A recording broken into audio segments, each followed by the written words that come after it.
Hey, everybody, it is Trags, Mike Petralia, back with the latest installment of the JungleRoar podcast, powered by CLNS Media and Prize Picks, the largest daily fantasy sports platform in all of North America. Joining me on episode number 2 of season number 4 of the JungleRoar pod is the one and only Paul Dehner Jr. And let's get some business out of the way as we're talking about podcasts and promoting podcasts, as I do all the time. It would only be fair to allow my guest to promote. The biggest news of the day on Monday wasn't about what happened in Indianapolis, all of the news and the buzz about the upcoming NFL draft, what went on the field, free agency on the horizon. No. What it was all about on Monday was the debut of the Growler. Yeah. And Paul Dehner Jr., what indeed is the Growler? Yeah, so it's kind of like the baby of Hear That Podcast Growling, which was the podcast that we did at The Athletic, and I've had going for 4 years over there. Now I'm still with The Athletic, but I'm able to kind of do my own podcast now independently away from The Athletic, and which gives an opportunity for it to really kind of grow into something bigger. And that means I could reunite with the one and only Jay Morrison, which was something that we have been wanting to do since the moment he moved to Pro Football Network.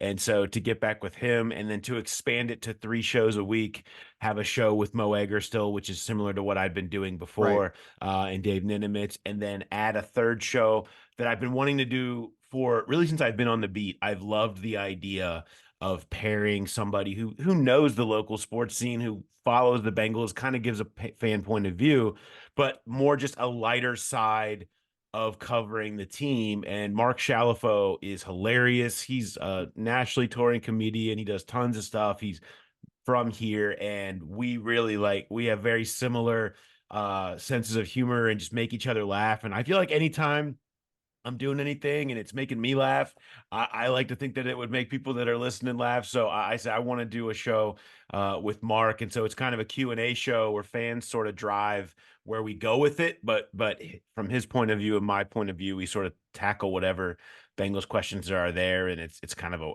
a Friday, kick it off and have a little bit more of a laugh with your Bengals coverage stuff. So to be able to kind of give 3 very different shows, Yes, in their own way into one thing during the week is really exciting, and being back with Jay is just a cherry on top that we're both just absolutely stoked about. So it's great. It's great. It's its own new feed now, so people just got to go and you can subscribe. It's wherever you get your podcasts at, and you can listen there. all corniness aside, I don't think there's 2 better people in all of Cincinnati or Southwest Ohio or anywhere on the Bengals beat in the Who Day Nation and the Who Day world we live in to talk Bengals than Paul Dehner Jr. and Jay Morrison. You guys are a natural together. Don't make me go fact check your other podcasts here, Trags, and see how many people you say that stuff to. Okay, if I go listen to your last one with Rapine, I'll tell you what. If I go listen to the last one with Rapine, what do you? I'm gonna have to check how you introed him. If you get the flattery, tell that you feels over the top. I compliment James Rapine because he's all about self-promotion, and I allow him to do such.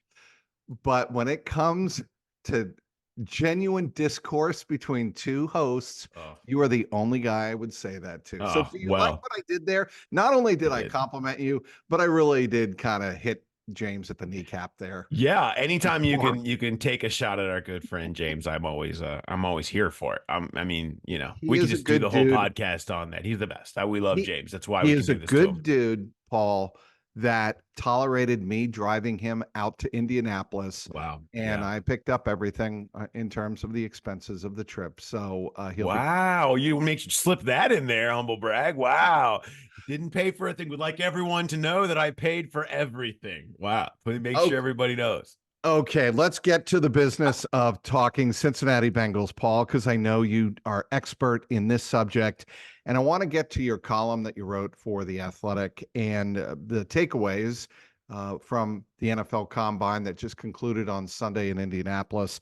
First of all, what I think is interesting, because this time of year, everybody loves to project and anticipate and predict what a team is going to do at a certain draft position. It's really hard to do that, as I think you pointed out, for the Bengals at 18. It is. I thought one of the most interesting conversations during the week was one that kept popping up with different people, whether it would be, Bengals people or outside of the league and or other teams about just 18 feeling a little unenviable and just kind of an awkward spot. And we hear this every year. I mean, Trags, you didn't deal with this a lot. With who did you cover Go before ahead. the Bengals? Go ahead. Take your The Patriots. obligatory. Take Yeah, your so I don't shot. know if you know anything about them, but they would be often be at the back By the end way, of the first round. remind me to get into the rewriting that is of history. That is the dynasty. Okay, just remind me to do that at the end of this podcast. Indulge, but go ahead. Okay, well, it's a true rewriting because Seth Wickersham already wrote it. Okay, and I read it, and it was incredible. So, but I'll give you your opportunity later. But outside of my Patriots shot, my point being, when you're in it can be a weird spot in general because it depends on every year how many true first round grades do you have, how many blue chip prospects, real guys deserving of 1A, B, or C grades are there, and that number doesn't often reach 18. And the suggestion this year was that it doesn't get all that close to 18. And everybody has their own people on their board that fit them specifically. And I'm sure the Bengals would have plenty as well, and plenty that probably could or will maybe fall to them. But the point being that when there's not a whole lot, when there's a lot on that next tier, when there's a great tier below all those ones, you'd almost be better off moving back and being where the Bengals were last year if you could add a pick, because you're going to get close to the same type of player on your board at 28 that you would at 18, using those numbers just generally, because that's maybe where the best value in this draft lies. But to think that you're going to get a first round graded player at 18 was kind of dismissed by most people that I talked to, and that was one of the more interesting elements of the conversation this week. Now, that was before a lot of what we saw out there, which I think some people maybe moved up from the second tier to the first tier after some of the athletic profiles and some of maybe the interviews this past week. So, but yeah, I thought that was really interesting. Okay, the Bengals' projected needs going in, at least my estimation, and everybody else's that I've read, including yours, Bengals need interior defensive linemen. They need a tackle on the offensive line. And I'm curious to get your read on where the Bengals could go, who impressed you at the combine, and where do you think the Bengals stand in terms of being able to fill at least one of those two positions in the first round of the draft? It's really hard to talk specifically about the draft. As you know, at this time of year, I want to see next week happen. I just think that they have a holistic view of these positions. And, last year you would have pegged the Bengals for needing a tackle, right? Well, then Orlando Brown happened and it changes the whole dynamic of everything, and Jonah Williams and whatever. And so just the unpredictable nature of what's going to happen next week sets it up to really change the dynamic, because they are a team that's trying to win right now. This isn't, yeah, I know, best player available. You're trying to build for the future. I get it. But look, T. Higgins is on a 1-year, $21.8 million franchise tag. They've got Joe Burrow. They've got their one last ride with these receivers. They've got a team that can win today. They're trying to win right now. That's a big part of this. And so what happens in free agency is going to affect their lean, specifically on day 2, because I think you can make an argument for any position probably at 18 because he's just the best player on the board. We saw that last year with Myles Murphy a little bit. But I think that we've got to really see free agency for me to say, okay, they went with the mid-tier right tackle. That's sort of a starter, but would be a great swing or a great competition for a number 18 overall pick, where there's all these tackles. Well, you're talking about, the high riser now, Fatanyu from Washington, or JC Latham falls down, or any of these. God, there's so many. Or they just are Yes. in love with the physical freakishness of Amarius Mims from Georgia. All you can make an argument for all of those, but they all kind of probably need to be played in together Yep. with whatever happens in free agency. I think that can dictate which way they would prefer to lean in the first round. But the obvious is that tackle spot. I mean, that is the most obvious thing. There's just so many. It fits them so right. They all look like Bengals linemen. They're all huge, hulking, power gap scheme blocking dudes with anchors. Like, this is the prototype Bengals need a right tackle draft. So to think that they wouldn't try to take advantage of that, it's the most likely scenario, and the combine backed that up with the way they all tested. How do you think Jonah Williams ended last year, and what are the possibility? What are the chances Bengals re-sign him? I mean, I thought Jonah made himself a lot of money. Mm-hmm. His versatility helped him. He played good. He was serviceable, which is kind of what the Bengals look for out of any of their offensive linemen. They just don't want bad. And but he doesn't fit what they are now. I think he Hmm. when he was the first pick in the history of Zach Taylor, he fit what they wanted to be. He was athletic. They could run the wide zone that way. It was like all these things, right? Well, they're not that now. They're 180 degrees away from that. They run gun power gap. They need somebody who's bigger, who's stronger, who's more of a solid anchor. Dan Pitcher talked to us about that, right, Trags? I mean, Yep. that's number one. Protect Burrow with big, strong, firm pocket and let him work. And everything else is, what else can you do beyond that? And so Jonah, for all he's done, and he'll fit tons of teams. And I bet a lot of teams watch and say, I like Jonah better in our scheme than the Bengals, the way the Bengals were using him, but he certainly was fine at right tackle last year. The chances of him coming back, I think, are very slim. I don't see that happening, especially with so many options, directions they could go. We may have talked that way about Jermaine Pratt at this time last year. So I never rule Yes. anything out completely. Like, surprises happen. But that would be quite surprising, in my opinion, when you consider what's out there in free agency, what's out there in the draft, what it would cost to keep Jonah Williams. That seems that those pieces don't seem to fit together at all. The Joe Mixon dilemma. Do the Bengals make that $3 million commitment to Joe Mixon, pay that roster bonus by March 17th? I don't think so. You never know.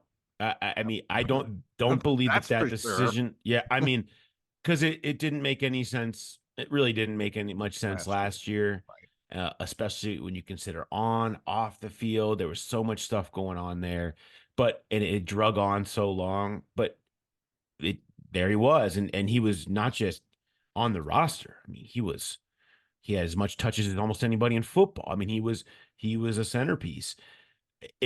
When you consider Chase Brown, they want to see more of Chase Brown. The word explosive was used, I believe, 872 times by Bengal staff members. I had They need, 875, but that's yeah. So, well, it depends. Yeah, it depends on when we turned our recorders off. Yeah, I mean, but that's what they need and they want, and everyone is over the understanding that Joe Mixon is a lot of things, but explosiveness is not who he really is anymore.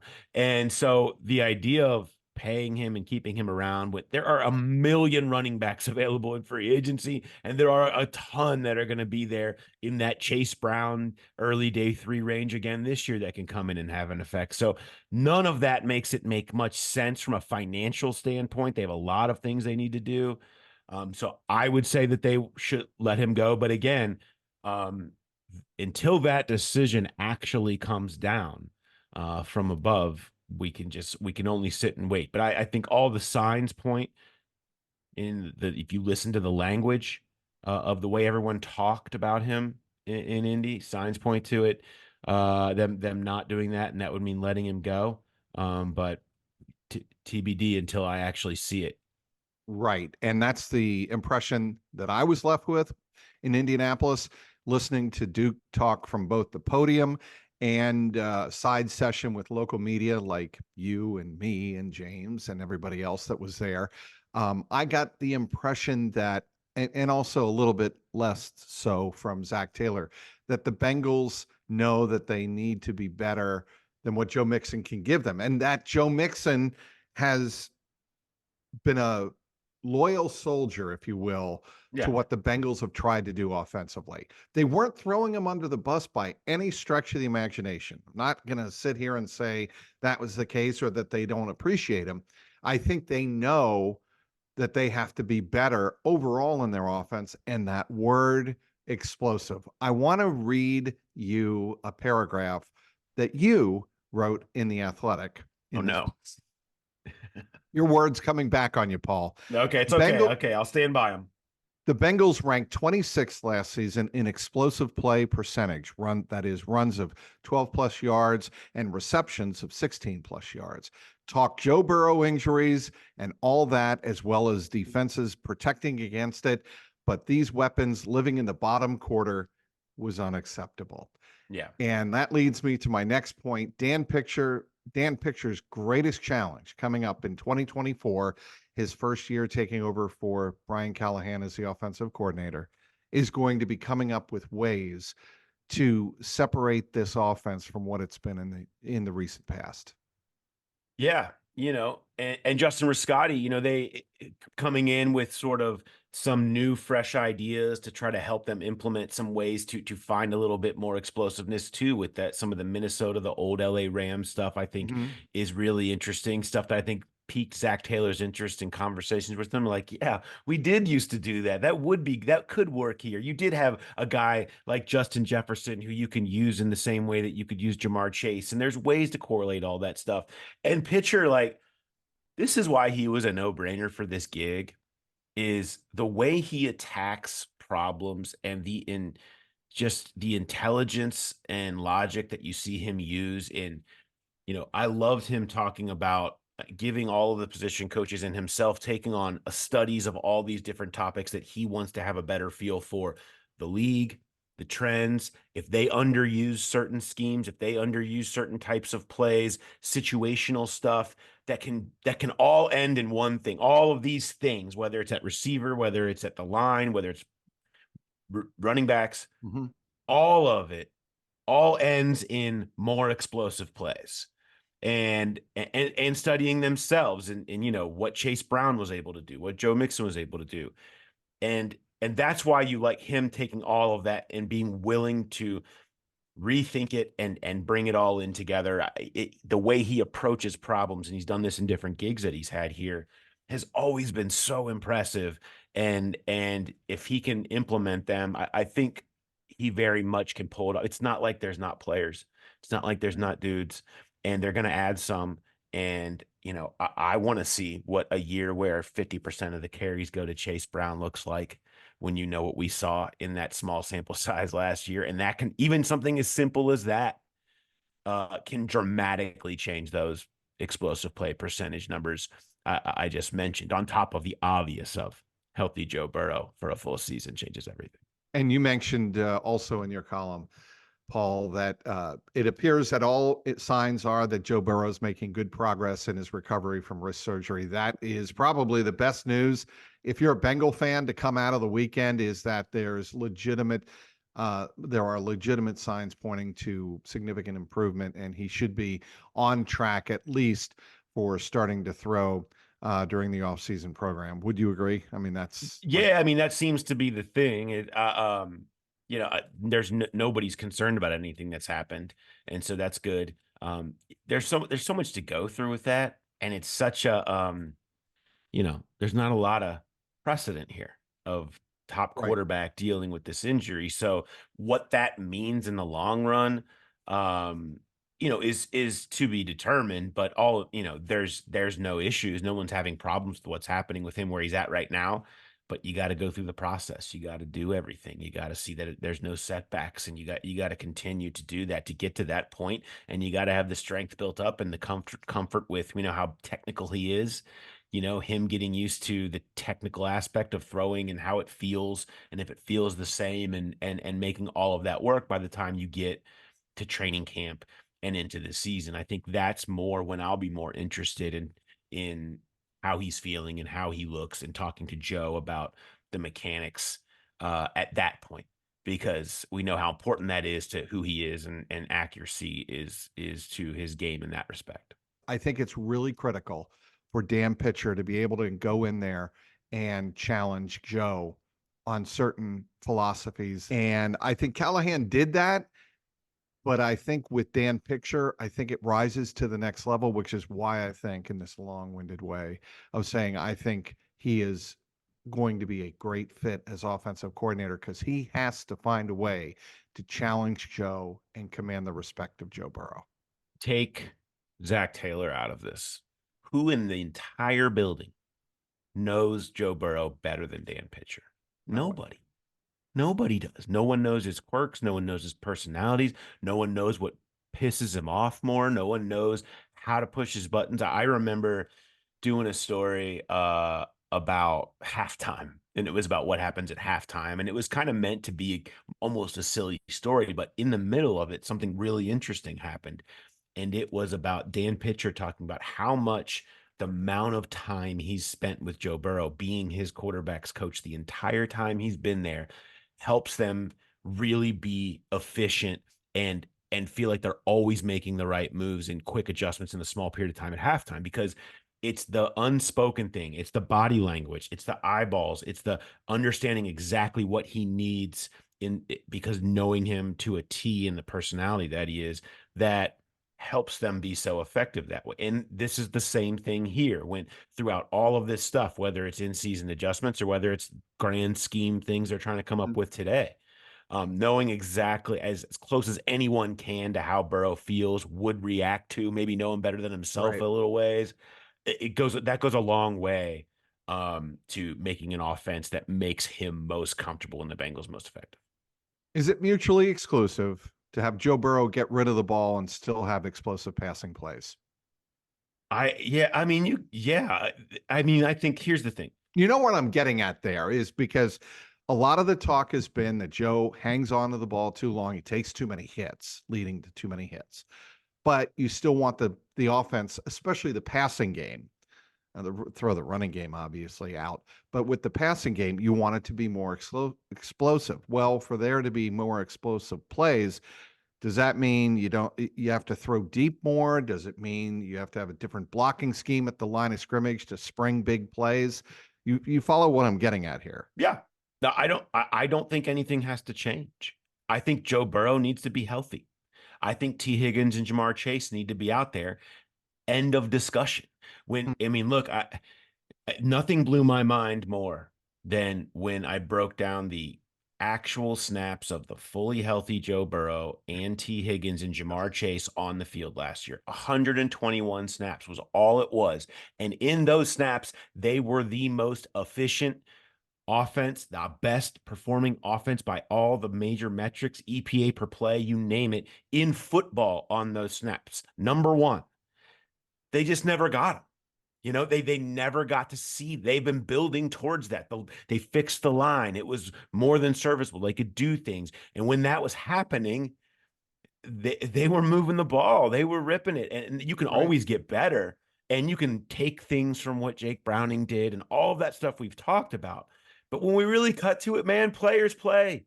Players make plays. I mean, how many of the explosive plays, how many of the big plays was Joe Burrow moves, shakes one guy, shakes to his left, right, and throws the bomb to Jamar Chase, like in the game against Houston? I mean, those are the plays. Joe creates so much of their explosiveness, and Joe using those guys and the chemistry that they have creates so much of their explosiveness. Yeah, make the check down a weapon. That's great, man. They need to do that. They need to have more explosive in the running game, all that stuff. But look, have a healthy Burrow, have Higgins and Chase out there with them, and you don't need to change what you've been doing. That works. That will work. So I start there. I'm not trying to reinvent the wheel at all with this group. All right, one more question for you, Paul, concerning the Bengals.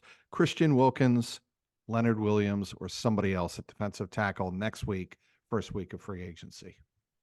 Um, Christian Wilkins is the dream, but there is no reason to believe that the Bengals could ever realistically land him. Hmm. Um, he's going to be, they're not going to engage in bidding wars at the No. top of free agency or really anywhere. But specifically, even though they have changed and they have surprised us in Orlando, what the one topic when we discussed Orlando Brown signing last year that often gets overlooked was his market fell to them. He he came down. He was not, he was the 18th highest paid overall tackle, last year between left and right. And when they signed him at that AAV, they gave him a lot of upfront money and all that stuff. But I mean, his market perceived was much higher. The fact that the first wave came through, he wasn't a part of it, brought them back to them. They weren't going to go Right. bid against somebody else. And they don't do that. That's not what they do at the top of free agency. So when you're talking about a splash, I have a hard time seeing them jumping into the Christian Wilkins sweepstakes, which is going to be maybe the deepest waters in free agency, even though he's the perfect player for them. That would be stunning to me. I'm prepared to be stunned with this team anymore just because you see it every year, but that would be truly stunning. So I don't see that. Leonard Williams is possible. But I think it's probably more in who they've been there, and they've been mid-tier guys coming off their first contract has been a successful spot for them. So whether we're talking about Tier Tart or we're talking about I don't know, any of these guys that are in their mid-20s that Sure. are going to be available, or otherwise, if you go older, they're going to be looking for a 1-year deal. That's probably, that's also in the middle range. They're not going to look to sign multiple years for guys who are going to be in their 30s. That's just really not who they've been at all. And so that's not going to change. So to me, they can be aggressive there, and that could be their splash, but I don't think the splash is at the true top of that market. Right. But you do see them, Paul, making a signing for somebody who would come in projected as a starter, maybe two, right? You do see Have to. Yeah, I mean, they don't Yeah. have any. I mean, Right. well, I think they have no DJ Reader replacement, and I'm curious to see what happens with him. It's a whole other conversation, but and they need a complement to BJ Hill. And there's no telling that you're gonna get any of those in the draft. You're not getting you can't guarantee a starter in the draft, that's for sure. So I think you have to have two at one or two, probably two free agents that sign there. One of them can be DJ Reader if that's part of your belief, but I think you need one aggressive play and another lesser play there to feel comfortable at your top priority on the team. You know who the two veteran you mentioned the veterans. Two names come to mind, and I have them on my screen now. Fletcher Cox, Calais Campbell. I think they're maybe too veteran. A guy like Sheldon Rankins makes a ton of sense. They have courted him multiple times. They have tried to get him and whatever reason that hasn't happened, I don't know, that he's landed other places, but he makes a ton of sense. He's really disruptive. He's still got some juice. He's going to be 30, but I think you could get comfortable with him in if he could agree to a 1 or 2 year deal. In that, if you're going to get a little bit older, that's maybe where I'd be looking. I certainly like him, and Leonard Williams isn't out of the question from an aggressive play at all. I'm not trying to say that wouldn't happen. I'm curious to see where his market ends up, and that's the other thing. The extra 30 million that everybody has, how is that going to play out? I think that plays out at the top more than the middle this year, where you see people are willing to go the extra bit for the guy they really want in free agency, rather than you see more of the middle guys making more. I think that stays the same, and that creates value in the mid tier where the Bengals have traditionally found a ton of it in their signings. I mean, if you listed over the last 3 years their best free agent signings, who have they been? I mean, it's mostly full of guys that they signed for somewhere between $6 and $8 million at 3-year deals. I mean, you're talking about Kappa, you're talking about Karras, Awuzie, Hilton. Hilton, It, Trey, but Trey's a little Trey was higher, but at a high. premium position, they weren't paying top of the market for Trey. Right. That was good I would value make for the him. argument that's probably been their best free agent acquisition, followed by Mike Hilton, if you're asking. Yeah, and as a value play, I mean, Right. he's making. He's making 50% less average annual value than the other guys who his numbers are pretty close to in the AFC North, Garrett and Watt, and he's nowhere near them, and that's great value. But if you look at where they've been successful, Yeah. I think they more likely to follow that path than some of the others. 37. Give you more than that. I'll give you a minute because we're running out of time here on the dynasty. I assume you have seen the Apple series. No, I haven't have seen not. it. Oh, okay. No, I am a Seth Wickersham loyalist. I've read it. I don't need to see it. I know what happened because Seth wrote it. Okay. I will tell you that in my estimation, having been there, as you well know, and as well documented, my only issue really with the Dynasty series is that it really weighs heavily in favor of the Crafts. I think it tries in the last couple of episodes, especially with regard to Aaron Hernandez, to lay the blame at the foot of Bill Belichick for not seeing what was coming. And it was all Belichick's fault. That bothers me, as well as the following premise that nobody was calling for Drew Bledsoe to be benched. Everybody wanted Drew Bledsoe to come back in after he was healed up from the Mo Lewis hit in 2001. That is not the way it happened. People were calling for a new guy to come in and redirect the Patriot offense and give the offense new blood, even after the $103 million extension. So when I said at the beginning of this podcast, there was a little bit of rewriting of history. It wasn't meant as a slight towards Seth. It was the way this series has projected and shown the Patriots in a certain light. I think it just rewrites history a bit too much. Why do we have to what they did was one of the greatest runs in the history of sports. This is a problem with our media as a whole. Why do we got to point and blame and say that this right? I just why does it matter how it ended and whatever? I mean, things end.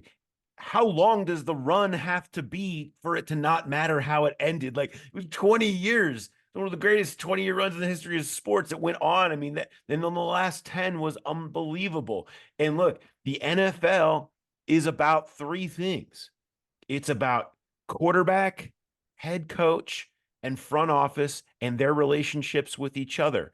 And if you don't have one of those 3 in the Holy Trinity, you're not going to be able to win consistently. And when you do have those, it can sing like no other. Chiefs, Patriots, we've seen that. And it doesn't matter how great of a coach you are. You're nothing if you don't have some form of a really good quarterback. I mean, Andy Reid was the guy who couldn't win it all and was I don't know. The Eagles let him go. And he gets matched up with Patrick Mahomes, and you see how great it can be. The same thing with Brady and Belichick together. You got to have the combination. That's just what the league is.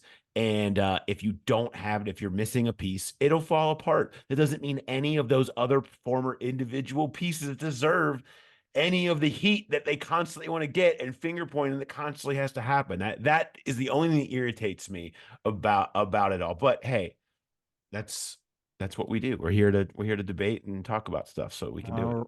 All right, Paul, we got to wrap it up. He's Paul Dehner Jr. You can catch his new podcast, The Growler, wherever you download your favorite podcasts. I want to thank Paul for joining us and thank you for downloading this episode of the Jungle Roar podcast powered by Prize Picks.